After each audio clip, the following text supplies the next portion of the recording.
खाते वाटप लवकरच होणार आहे। लवकरचा अर्थ हे आजही होऊ शकतं किंवा उद्या सकाळी देखील होऊ शकतं। आणि खरं म्हणजे विरोधी पक्षात असताना विदर्भाच्या प्रश्नासाठी सातत्याने झटणारे आज राज्याचे प्रमुख म्हणून या ठिकाणी आहे।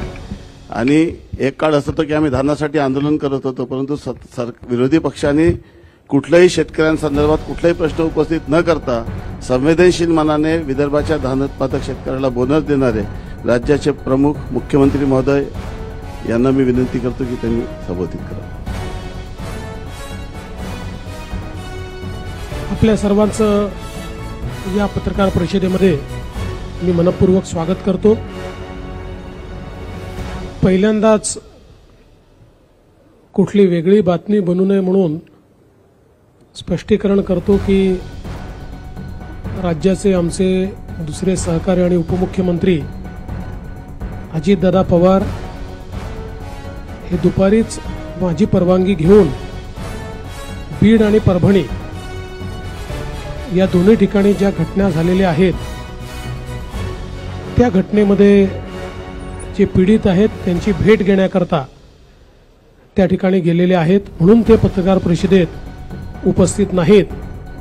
अन्यथा अजितदादा नाराज अशा प्रकारची बातमी कृपया लावू नये।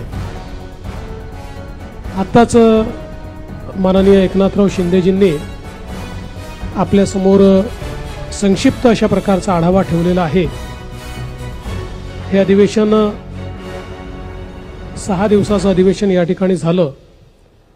त्यापूर्वी 3 दिवस मुंबईमध्ये छोटंसं अधिवेशन झालं होतं आणि आपल्याला कल्पना आहे की प्रत्येक 5 वर्षाने जेव्हा नव्याने निवडणूक होते त्यावेळी पहिलं अधिवेशन हे छोटं अधिवेशन असतं, कारण ते केवळ पुरवणी मागण्यांपुरतं अधिवेशन असतं।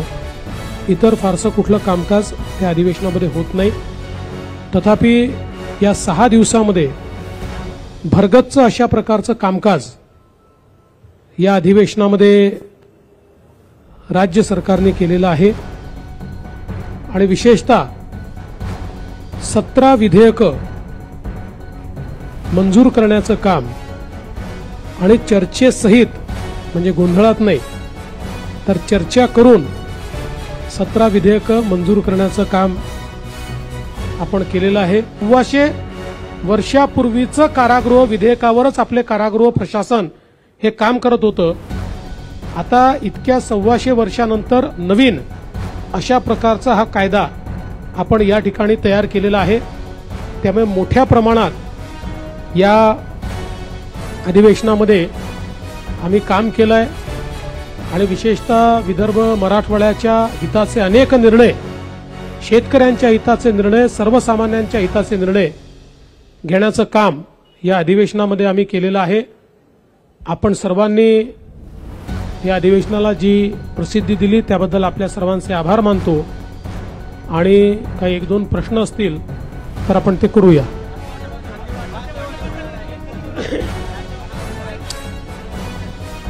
खाते वाटप लवकरच होणार आहे।